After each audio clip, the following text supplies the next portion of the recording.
Hi, it's 1010 the Navigator. I wanted to make this video really quick because I wanted to open up the comments section for this particular video. There have been a couple of questions in the comments sections of some of the reading portions of the 2022 Anunnaki Code and the Anunnaki Final Warning to Earth and their return in 2022. One of the questions was, will there be signs? And in my opinion, yes, there will be signs. And I believe it's all in how your government is operating. Here in the United States, we've seen some changes in laws that were in effect for like 50 years, and they were overturned. One example is Roe v. Wade. And according to the Anunnaki and this book, or the 2022 Anunnaki Code, as well as the Anunnaki Final Warning to Earth and their return, that the Anunnaki view people at different contamination levels. So one, being the lowest, there's low, medium, and high contamination. The highest being those that kill or murder or take life. That's just some of them. You can go back and listen to that particular segment in previous readings I've done to verify that. Now the government is finding ways to, and I mean the higher ups, finding ways to make themselves look more moral in the eyes of the Anunnaki. Again, it's your right to choose. I'm not saying that. This is not political in any way. This is the government doing what is best for them, not in regards to the actual population that's being affected, the babies as well as the mothers. Okay? So they want to be viewed by the Anunnaki in a particular light. And unfortunately, if you allow or do these types of things, you are considered highly contaminated.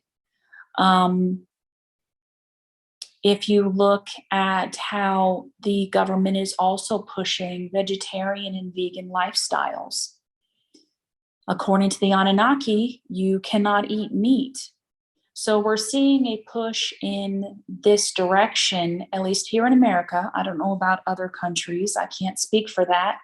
But if you happen to see some major changes in your government's approach on certain laws, or if they're pushing a particular agenda, it could be a sign, in essence, of what is to come. Go back and look at what is considered to be contaminated, and see how your government is responding to that, because they are preparing, those that know, they're preparing and they're making changes in their lifestyle as to not be considered contaminated. Now, this is just my opinion and my understanding. We can also see that, with the movie Soylent Green, although that was about eating people necessarily, but the government made changes to the lifestyle of the people without really them knowing why, or how it would affect them and what they were actually consuming. And I also will bring up the shot, which a lot of people feel some way about. But whether you have the shot or not, it is your choice. But we also have to remember there are sicknesses out there, and people are getting sick and people are dying from certain diseases and illnesses. All right, if this illness was created to contaminate or to change the DNA of the people that take the shot, or to make this planet more habitable for aliens to come, or not more habitable, because according to the book, the Greys work with the government on projects as well. And if it's not in the best interest of the Greys, according to the book, to have the Anunnaki here. The Greys will do whatever it takes to ensure their safety, right? So we can look at War of the Worlds, which was a movie and also a book.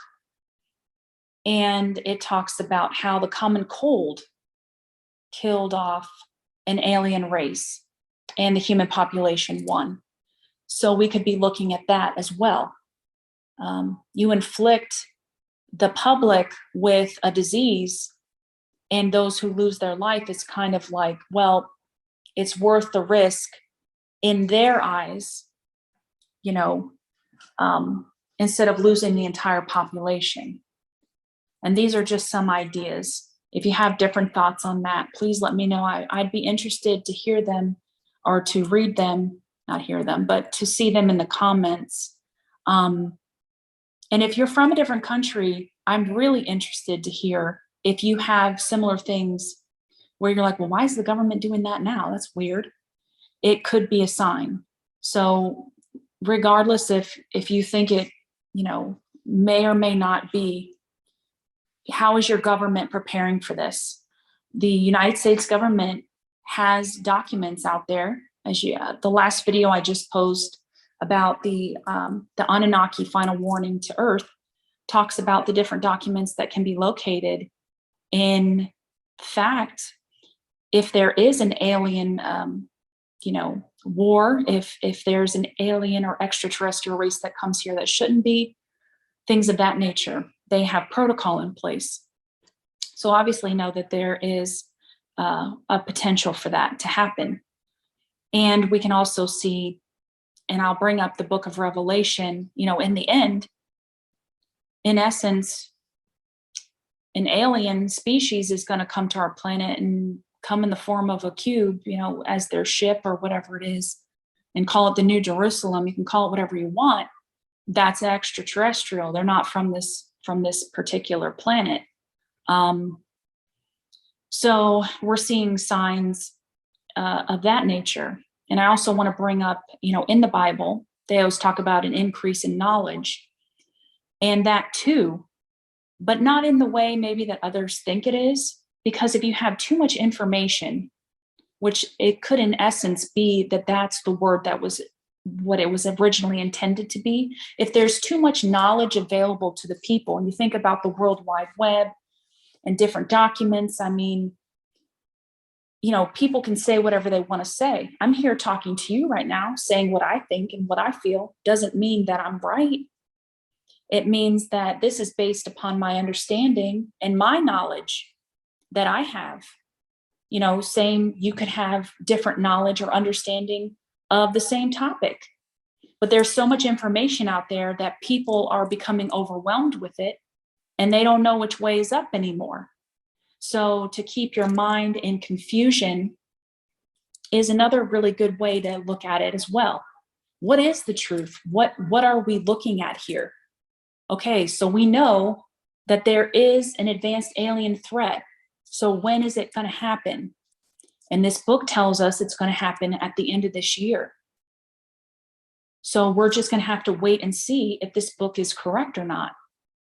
And also, to my understanding, that when it does happen, if we manage to make it through, we're not going to remember if it happened, if we're slightly contaminated, if we went through the Baab, if we got, taken in another bubble and taken to another place where we die off as a group of people that are rendered infertile, like that's part of the book too, or we're highly contaminated. So we end up, getting purged off of this planet and destroyed. And then the earth resets itself again and is made habitable again by the removal of this substance. Some people say it was black goo, but it's like it's a gray matter of some kind. So, I mean, those are some of my thoughts. And again, I'd be interested to hear your thoughts. And I'm sure other viewers here on this channel would be interested to hear it as well. So I wanted to open this up as a discussion topic. And then the next topic I have, and I'm sorry for talking so fast, but I have a few things I have to do today. And one question that was asked, and it was a very good one, and I'm paraphrasing. So why is this our fault that we're contaminated? In essence, it's not our fault that we're contaminated, according to this book, by the Greys. And that is true. That's very true. It's not our fault that we're contaminated. And this is in no means to upset anyone when I speak about the Bible, but I'm going to parallel this particular topic with how the Bible presents itself in a way. Okay. So God sent his son Jesus to save us from our sin. God, who knew that we were going to be a fallen race, still created us, only for some of us to make it to heaven through the gift of Jesus. All right. Now, if God so loved the world, he would have just had Jesus come, and everyone, regardless of what they did, would go to heaven, right? Now, I know that can be interpreted a few ways, and maybe I'm not explaining it completely, but God can send you to either hell or heaven. But in essence, you are given the choice, but we have to think about those people that never had the choice. So, did I decide that I wanted to come to this planet? I don't know. What if I didn't want to be here? What if I was born into this place and I'm like, why am I here? What am I doing? But a lot of people are put into terrible situations. They become a product of their environment, and they end up doing terrible things to others. And there are particular people groups, I do believe, that do not have consciences. They don't have a conscience. I had a hard time saying that word. It's very difficult for them to determine what is right and wrong. Now, when I go out every day, well, I really don't go out every day, but when I go places, I don't go out with the intention ever of hurting anyone. I try to be mindful, and I always have this idea of treat someone the way you would want to be treated. And I want to be treated fairly and with respect. Normally, I maintain a neutral position when I meet someone, because you want to give people the opportunity. So if I need to determine, based upon your actions or whatever, how I need to respond to you in the future, if that makes sense. Now, we see people that, run Hollywood and run the music industry, and they are from a particular group of people that I do believe are from another planet. They're extraterrestrial. They're like a 2% of this population. They were given their own country. I call them the Jupiters. They live in Israel. They are not the true Israelites. I do believe that the true Israelites had their identity taken from them by these extraterrestrial species. And some of you might think, well, that's a little outrageous, Tenten. But this is really what I think. Doesn't make it true, but this is what I think. So the true Israelites were sent around the world as slaves, and they don't have a home. So that story of not having a home is true. But the Jupiters that came from the wilderness, that people were like, where do these people come from? They came from another planet. They had no other home. They had no place of origin. Whereas the true Israelites, they had a true place of origin. They were just their country, their land was taken from them, and replaced by another group of people, which happen to look white. And the white nationality in itself has been infiltrated by these particular extraterrestrials, because not all white people think and act that way. A lot of us are,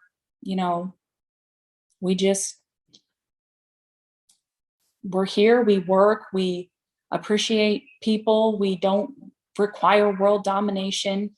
Like we're not all like that. We want to, enjoy our families and go, I don't know, to water parks and things like that and have fun. We don't desire to lord over anybody. I know I don't desire to lord over anybody. That's a lot of work, So we're seeing this infiltration of extraterrestrial species. And after reading this book, it is possible, like for the Jupiters, let's say, their commandments in the beginning, and it tells them from the Bible or the Torah what they can and can't do. Now, what they used to do on their planet was vastly different than how humans, or let's say indigenous people, operated. And a lot of indigenous cultures, they had no laws. They respected each other, they worked together, and they lived, in harmony. I'm not saying they didn't squabble with each other, because that is in people. That's the nature in humans. We get aggravated. We, might fight a little bit, but the intent isn't to just, take over the whole tribe and, decimate people. That's not what it was intended to be. So the infiltration of the Greys' blood, according to this book, I do believe that there's probably more than, one extraterrestrial species that has contaminated the humans. Now, the Jupiters, they don't really want to contaminate themselves with the humans on this planet, and they won't contaminate themselves with certain ethnicities. Some of them do, but in essence, it's about keeping yourself pure, genetically pure. So on that day, in the end, which kind of summarizes back to the Anunnaki and their thought process, if you stay pure or righteous, you won't end up facing the wrath of God. You'll be taken, you'll be pure and holy, you'll be given a space, you'll be allowed to live on, in essence. So you're right, it isn't fair that would be the case for a lot of the people here, especially if this book is saying that is the case. If some of us are contaminated, and I say us, I mean the population of this planet. Doesn't matter what you look like, what ethnicity you claim, I'm talking about us. Whenever I say us, unless I specify the United States, based upon my experience, I'm talking about us as the population here on the planet, as a whole, as a being. It isn't fair. But again, if this book is accurate, is true, if we've only been slightly contaminated, depending on how long the Greys have had their, way, supposedly, it may be difficult for us.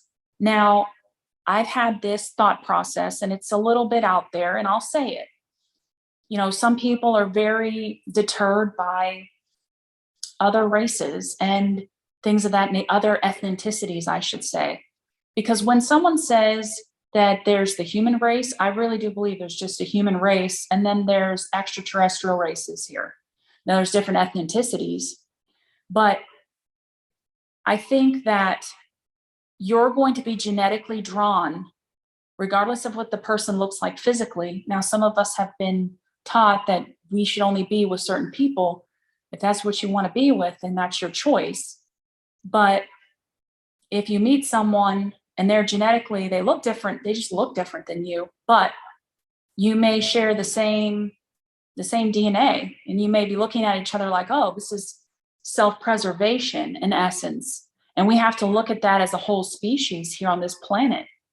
You know, you may run into somebody, you're like, this person is not my type at all. This is really odd, but I want to be with them. It's the genetics, it's the drive in you, it's the need to procreate. We're, in essence, humans have these animalistic desires and urges. And it is about procreating, in essence, when you meet a partner and you are linked to that person, your soul, you know, if you want to believe in that too, or if you've had past lives, whatever.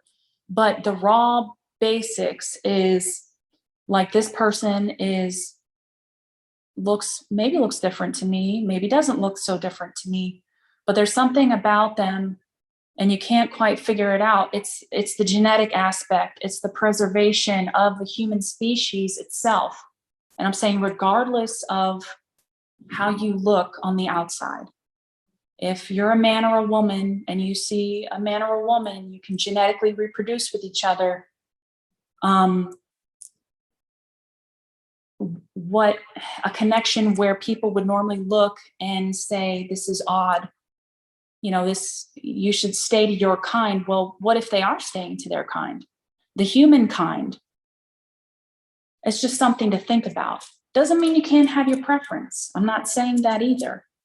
And I'm not saying that your own kind can't look just like you. But I think we're getting to this point now where, even though we see a bunch of people, you're not always going to genetically want to be with that person. There's a drive, there's an instinct. You know, if a panda bear is in a pen with a grizzly bear, and I know you're probably like, what a crazy outcome, poor panda bear. This is what I'm saying. They're both bears, and everybody's like, yeah, they're bears, but they're genetically different from each other. And then you have another grizzly bear come in, and the grizzly bear is like, oh yeah, it's a grizzly bear like me. It's not because of how the grizzly bear looks at the other grizzly bear. It's the instinct. It's the genetic understanding, the DNA captivation that draws them to want to procreate with one another. So just something to think about. And if you all don't mind, leaving your thoughts about what I'm talking about, so that if you have any additional information, or if you agree or disagree with what I have to say, it's fine. This is an open discussion here. So I just ask that you remain respectful. And I hope I explained the human DNA part as well. I was trying to just say that we're at a point now where finding someone that's genetically similar to you is very difficult, if this contamination thing is a real deal, which it makes sense. But yes, to that person's point about it's not our fault, I do agree. But in essence, we have to stop sitting on the sidelines and allowing these things to happen and trusting our government or this planet or the powers that be, because they're not looking out for the best interests of you and I, or humans. In essence, they're looking out for their best interests. So that's something to think about. I mean, maybe they do look out for our interests in certain things, but that's just my understanding. All right, everyone, I'll talk to you later. Hope you have a wonderful Friday.